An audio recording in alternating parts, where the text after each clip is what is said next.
Magandang umaga po at live mula dito sa Pag-asa Weather Forecasting Center. Narito na ang lagay ng ating panahon ngayong araw nga ng Linggo, September 7, 2025.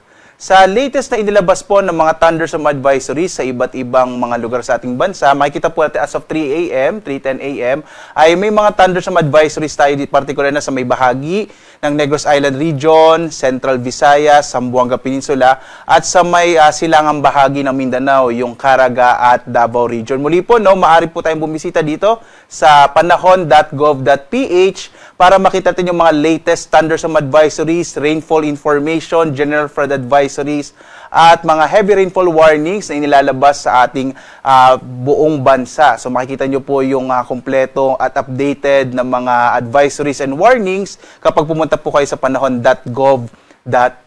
So, bumisita na po kayo dito sa ating website. Samantala naman, sa ating latest satellite images, makikita po natin na patuloy ang pag-iral ng southwest monsoon o habagat, partikular na sa may kanlurang bahagi ng northern and central Luzon, habang yung binabantayan po rin po natin bagamat nasa labas na ng Philippine Area of Responsibility, ito po yung bagyong Lani na nasa labas na ng PAR at huling namataan 640 kilometro kanluran ng Lawag City, Ilocos Norte. Ito nga po si formerly Lani ay naging isang ganap na tropical storm at may international name na Tapa. Alam niyo po yung Tapa ay mula po yan sa bansang Malaysia na ang ibig sabihin ay freshwater large catfish or sa atin ay hito. So sa Malaysia pala ang Tapa ay hito. So ang nagpangalan po nitong tropical storm na to ay ang bansang Malaysia. Hindi na natin ito inaasa makaka-apekto pa sa ating bansa at ang inaasahan natin, posibleng bukas ito ay maglandfall sa may bahagi, katimugang bahagi ng China.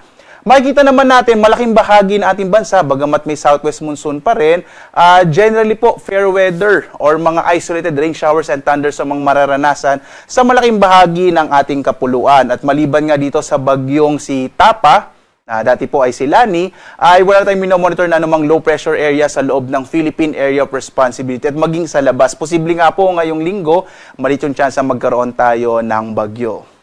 At ngayong araw nga, inaasahan natin malaking bahagi ng Luzon ay makararanas ng mga isolated rain showers and thunderstorms sa hapon hanggang sa gabi. Mga localized thunderstorms po ito. Normally, tumatagal ng mga 1 hanggang 2 oras at yung intensity po ng mga pag-ulan ay mula light to moderate at kung minsan po ay malalakas. Pero again, hindi po ito nagtatagal at hindi rin malawakan.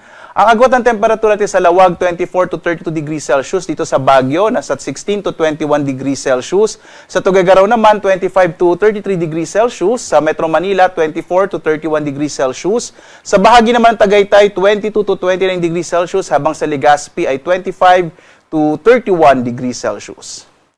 Dito naman sa Palawan, Visayas at Mindanao, makikita rin natin, generally fair weather ang magiging taya ng ating panahon sa Palawan. Agwat ng temperatura sa Calayan Islands, 25 to 32 degrees Celsius.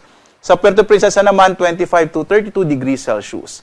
Malaking bahagi din po ng Kabisayaan ay makararanas ng mga isolated rain showers and thunderstorms, kadalasan sa hapon hanggang sa gabi.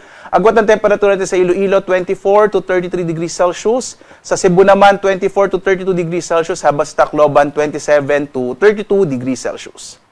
Ang malaking bahagi din po ng Mindanao ay makararanas ng bahagyang maulap hanggang sa maulap na kalangitan na may mga pulupulong pag-ulan, pagkidlat, pagkulog, lalo na bandang hapon hanggang sa gabi. Mas malaki po yung tsansa ng medyo maulap na kalangitan sa may silangang bahagi or sa eastern section ng Mindanao, particular na sa Caraga at Davao Region, lalo na po bandang mamayang hapon hanggang sa gabi sa inaasa ating pag-iral ng easterlies o yung hangin nagmumula sa Karagatang Pasipiko.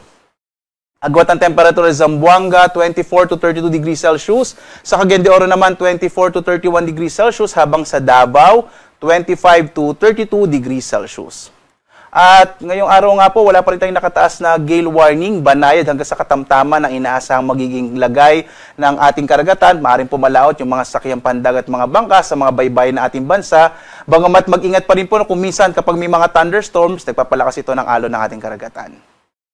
At sa susunod po na 4 na araw, inaasahan natin ang patuloy na pag-iral po ng southwest monsoon.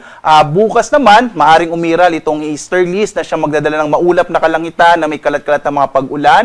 Pagkilat-pagkulog lalong-lalo na sa may bahagi ng Caraga at Davao Region. Pero inaasahan natin pagdating ng araw ng Martes, hanggang Friday or hanggang Thursday po, ina-expect po natin generally fair weather sa malaking bahagi ng ating bansa, although posible pa rin yung mga thunderstorms sa hapon hanggang sa gabi.